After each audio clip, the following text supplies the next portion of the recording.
Welcome to One. A new documentary film on KET tells the story of the family of Abraham Lincoln in Kentucky. From his grandfather's first entry into what became Kentucky in 1779 until young Lincoln, who will become the 16th president of the United States, left the Commonwealth for Indiana with his mother, father, and sister in 1816. The film will highlight the Kentucky that in many ways defined Abraham Lincoln. Author, historian, and documentary filmmaker Kent Masterson Brown is here to discuss I Remember the Old Home Very Well, The Lincolns in Kentucky, next on One to One.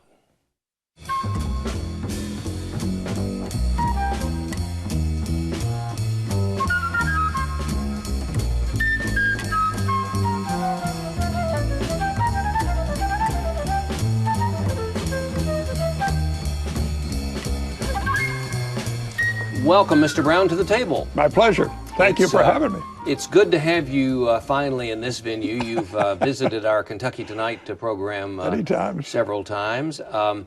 But you've done a lot of work that has found its way to KET, thanks to our program director, Craig Cornwell, and many others. Right. So this is a real opportunity to talk about a film that you can guide us through, hopefully before it airs on KET, which is coming up real soon. So first of all, before we get into the documentary, let's hear a little bit about your background and your schooling and your other life.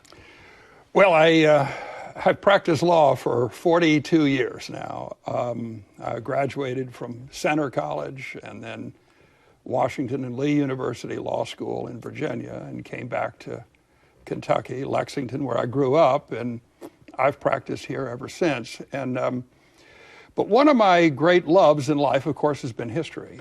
And over the years, I've produced 7 books, mostly on the Civil War, not only in Kentucky, but the Gettysburg campaign. And in fact, I'm finishing another one now that's supposed to go to the press at the end of the spring, on George Gordon Meade and the Gettysburg campaign. But since 2007, I have produced documentary films, and we've done 9 of them since then. And they range in subjects from the retreat from Gettysburg to Daniel Boone and the opening of the American West. And what we have just produced is the first one we've done on Lincoln, and it's about his early years, of course, here in Kentucky.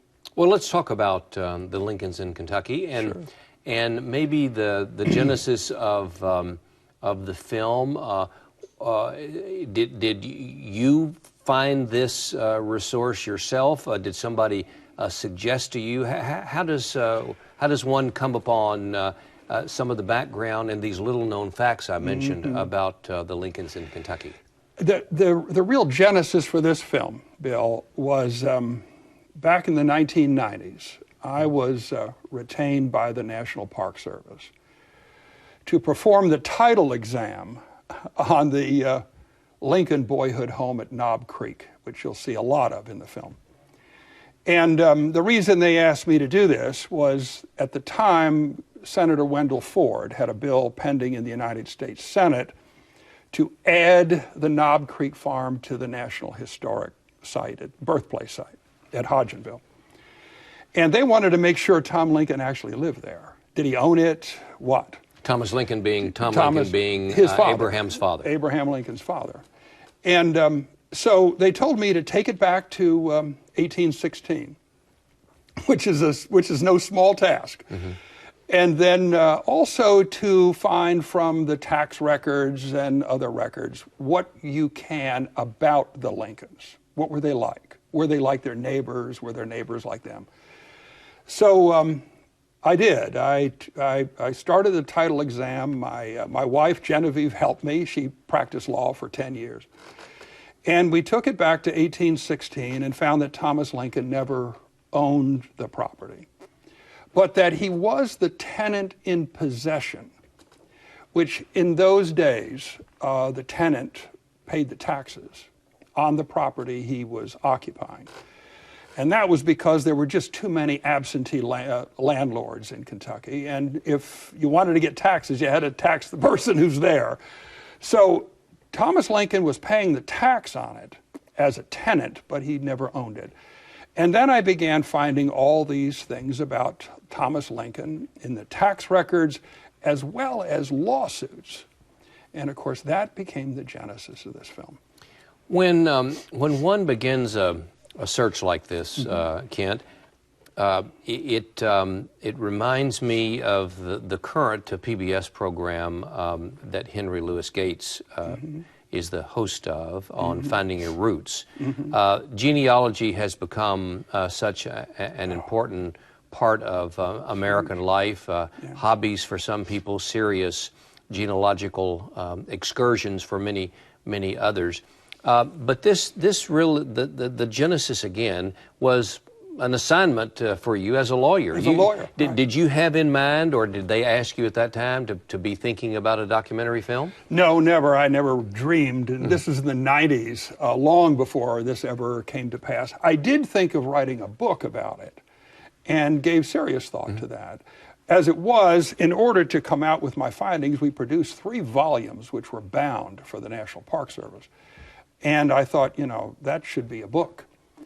And time passed, and I did other books. And then once into making films, I came to the conclusion, heck, you know, we could possibly hit 1.5 million people a week putting it on the air. And that's where it ought to be. The other question I have is that I want you to tell me a little bit about going to, because I've had just a tad bit of experience researching an old family cemetery and trying to find the original deed and all of that. Tell folks if they haven't explored their own genealogy and roots, what you find when you went to, I think you said to me, the LaRue County Courthouse. Well, we did go to the LaRue County Courthouse first because, I mean, the property is in LaRue County. But LaRue County, of course, was formed in the 1840s. And it only took us back to the late 1900s. And from there, we had to go to the state archives, which is where most of the documents were, at least as far as we could tell then. Subsequently, I have found in the production of this film that so many of those early documents are in the Hardin County Courthouse and are actually online. So some of these counties have gone that far. But even if you don't run into that, you'll find them in the state archives. And I'll tell you what we found, Bill, in the state archives, producing the film, were all the original documents out of all the lawsuits. And those were absolutely stunning.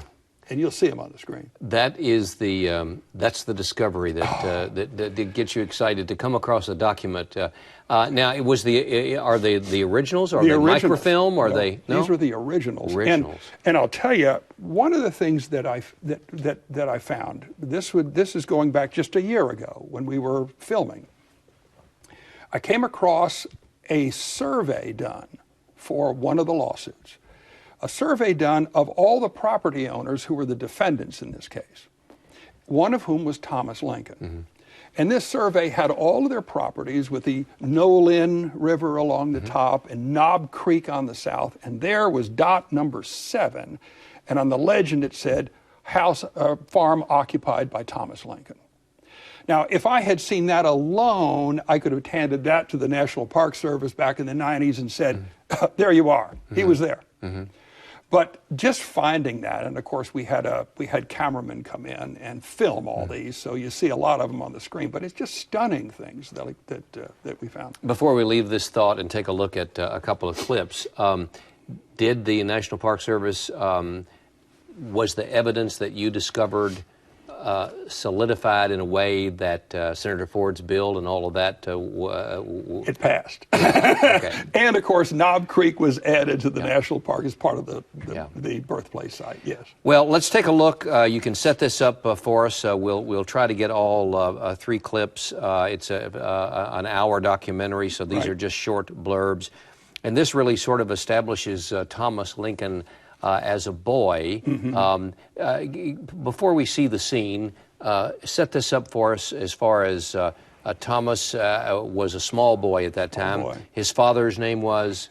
Abraham. His father's name was Abraham. For whom the president would be named. All right. And they're at the settlement. Just pick it up there. They had just settled, having given up property along the Green River. Captain Abraham Lincoln and his children and his wife Bathsheba, or Beersheba, moved from the Green River to Long Run in what is now Jefferson County. All right, let's take a look at this segment of the documentary. The Lincolns first settled on the Green River property, but troubles with the Native American tribes north of the Ohio River and from those in present-day East Tennessee and North Georgia forced them to move to a less exposed location. The Lincolns journeyed to the waters of Long Run of Floyd's Fork in what is now Jefferson County, Kentucky, about 15 miles from present-day Louisville in, it appears, late 1784. Captain Lincoln and his family first lived in the fortified station established by Morgan Hughes in 1780, known as Hughes's Station. It stood on the site where the ruins of the Long Run Baptist Church are found today. 42-year-old Captain Lincoln was accompanied by his youngest son, Thomas, then 8 years old, and his second son, Josiah, 13, while in the fields along Long Run on a fateful day in May 1786.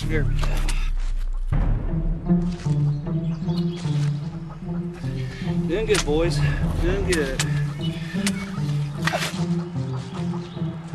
A small band of Native American warriors, maybe from the tribes along the Wabash River, crept through the underbrush. One of them leveled his rifle at Captain Lincoln and fired. Captain Lincoln fell, killed instantly. Young Thomas screamed at the sight. The warrior ran toward the body of Captain Lincoln in order to take its scalp and to seize Thomas. Thomas's older brother Mordecai hurried out of the front gate of Hughes's Station, followed by his screaming mother. Mordecai quickly aimed his rifle and fired, killing the warrior. Little Thomas Lincoln would carry the scars of that day for the rest of his life. That terrified young boy would grow up to become the father of President Abraham Lincoln.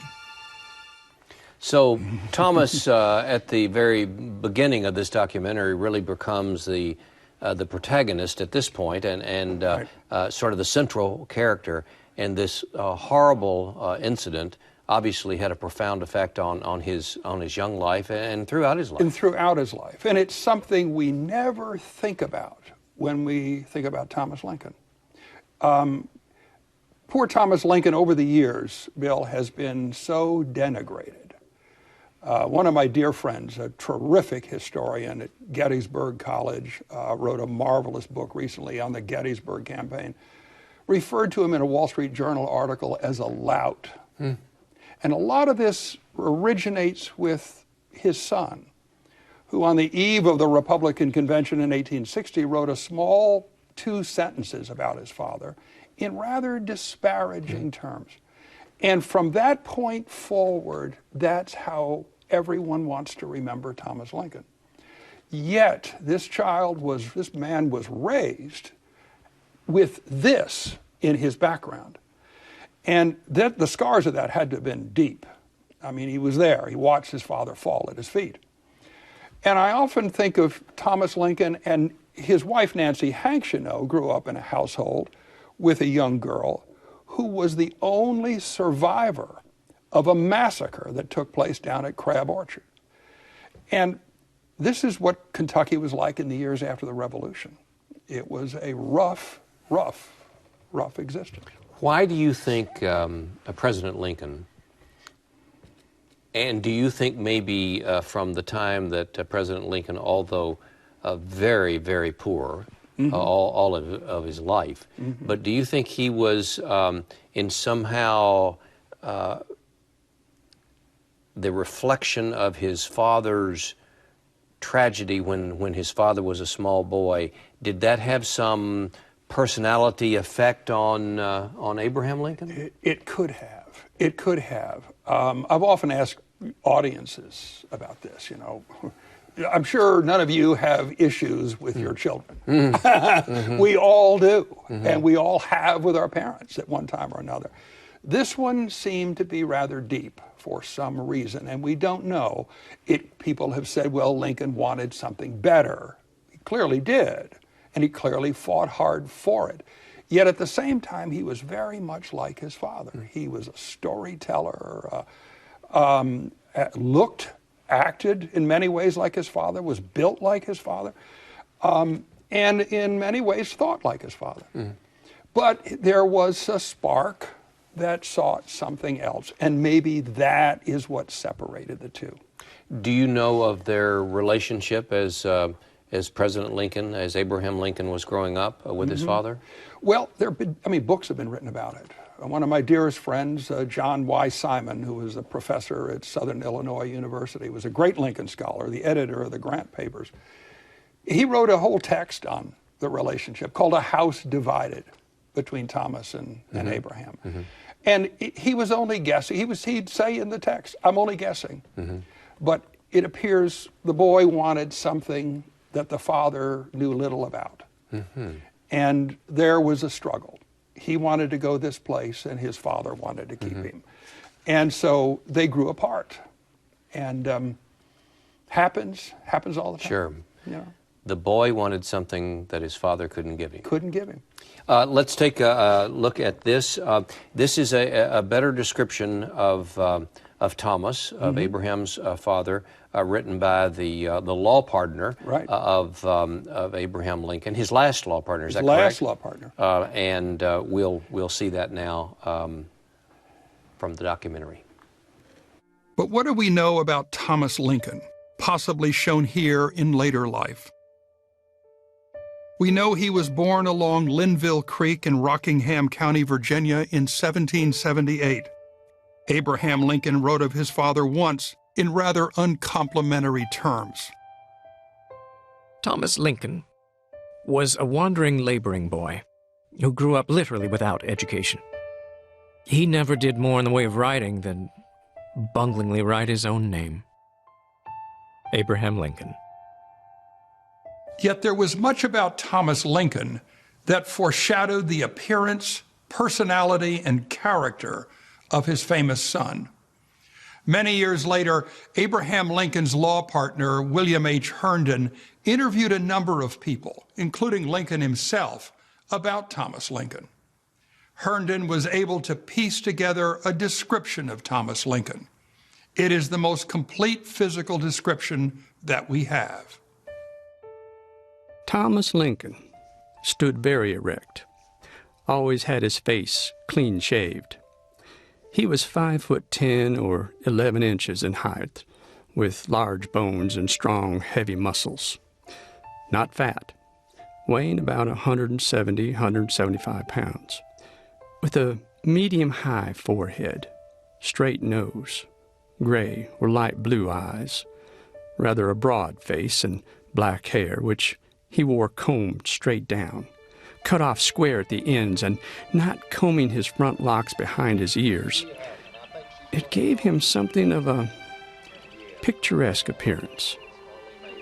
Thomas Lincoln was candid and truthful and amiable and sociable with everyone.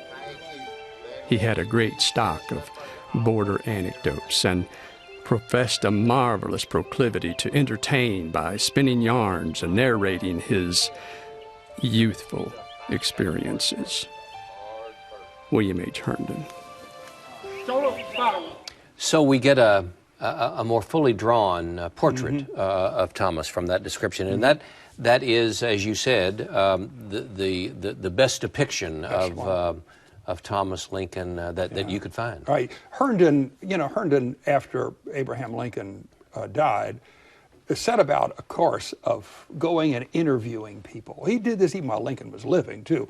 But he would interview people who knew Lincoln, at all phases of his life and collect these with the idea of writing a full-blown biography, which he ultimately did in conjunction with someone else. But so he collected this from people who knew Thomas Lincoln. He did the same for Nancy Hanks, Lincoln's mother. And so that is the best description we have, or will ever have. The third segment I want to show and have you to comment on, Kent, are the two women, Polly Hanks, a friend, right, and then Nancy Hanks. And this is a depiction of Sinking Springs, the farm itself, and a name that is all familiar to us. Let's take a look at that one. Polly Hanks' Friend, the wife of Jesse Friend, was also related to Nancy. The Sinking Spring Farm was located about 2 miles from the Sparrow and Friend cabins. The Sinking Spring Farm never appeared on the Hardin County tax assessment records under Thomas Lincoln's name. It remained under the name of Richard Mather. Thomas Lincoln had moved there solely relying on David Vance having made full payment to Richard Mather. Under such tenuous circumstances, Thomas and Nancy Hanks Lincoln set out to clear the land, repair and furnish the simple one-room log cabin, and start life anew in the fashion both had known all their lives. The move to the Sinking Spring Farm was notable for another reason. Nancy Hanks Lincoln was pregnant again. It was in that little log cabin on Sunday morning, February 12, 1809, that Nancy gave birth to the couple's second child. Dennis Hanks, shown here in later life, recalled that Sunday morning. Nancy was laying there in a pole bed looking pretty happy. Tom built up a good fire and throwed a bar skin over the kivers to keep them warm. You bet I was tickled to death. Babies wasn't as plentiful as blackberries in the woods of Kentucky. Dennis Hanks.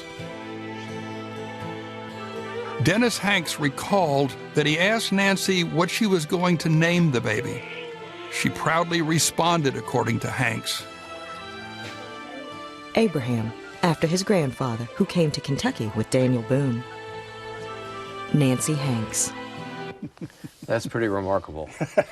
What a scene that was, and I guess from a modern day perspective, using a real baby, not an easy task, by the way. yeah, that's amazing. So Kent, in the time remaining, tell us what happens from this point on. What you depict, the story that you tell. Well, that's the Sinking Spring Farm. That's the famous farm where the temple is, where you go visit, where Abraham Lincoln was born. Thomas Lincoln ultimately lost that property, and he lost it because of the way in which he purchased it. It was a land sale contract, and the original purchaser of it, who assigned it down the line, never made final payment. And so the owner of the property basically filed suit to quiet the title. And Thomas Lincoln fought it hard. He even sold property in order to pay his lawyer to keep that case going. And finally, in the fall of 1816, Judge Alfred Metcalf in Hardin County ruled against Thomas Lincoln. And with that, Thomas Lincoln picked up his family and left Kentucky. Why do you think was it a pure legal argument that Thomas lost? Why did the judge rule against him? Sure. Well, I mean, the point is that the original purchaser never made payment to the owner. And even though he had sold it to an Isaac Bush, and an Isaac Bush had assigned that contract to Thomas Lincoln, the owner never got his money. Thomas actually went to the owner and said, listen, I'll pay you. But by that time, the owner, this Richard Mather, just wanted no part of it. And he didn't owe Thomas Lincoln anything. As a matter of law, he didn't. So he could just dictate the terms then. And he said, no, I want payment in a different way than just the cash. And Thomas didn't have trade goods to give him. So the court ruled in favor of the owner. which it should have, I suppose. Kent, why is this story important? I'll tell you why it's important, I think, is to tell the story of Thomas and Nancy Hanks Lincoln. They have really not been treated well in history. And after I went through and found all those lawsuits and all the documents that I did in the 90s and then again in this film, I found Thomas Lincoln is a man of far more substance than we've ever given him a chance to show. And a man who is scarred by tragedy, but then also a sturdy fellow who would not give up, who would fight to stay here in Kentucky, and he fought to stay here.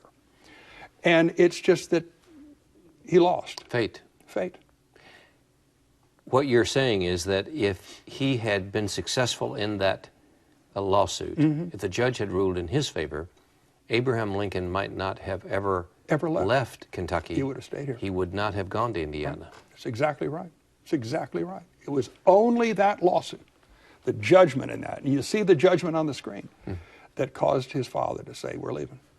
This is an important story for the world, for nationally, but for Kentuckians to know a lot more about that part of the story. We always are focusing, and we should, on the president, but there's so much behind that. Well, and you know, I'll tell you, we do focus on the president, but the president always told people, I am a Kentuckian too. Every one of his law partners were Kentuckians, every single one, all three. All of his closest political confidants were Kentuckians. His wife was a Kentuckian. It illustrates how deep the connections were with him and Kentucky. Well, it's a fascinating story. I'm sure you always enjoy having conversation with your Indiana colleagues, and that argument continues. Or my Illinois ones. Or your Illinois ones too, of course. That's right. Of course. But it's an extraordinary documentary of high interest to so many people. It'll be on KET many times, coming up real soon. And we know you're working on some other product. Yes. We invite you back to talk about those. We'll be back, time. Bill. Thank you. I remember the old home very well, the Lincolns in Kentucky. Kent Masterson Brown, thanks so much for being here. Thank you very much. For 1 to 1, I'm Bill Goodman.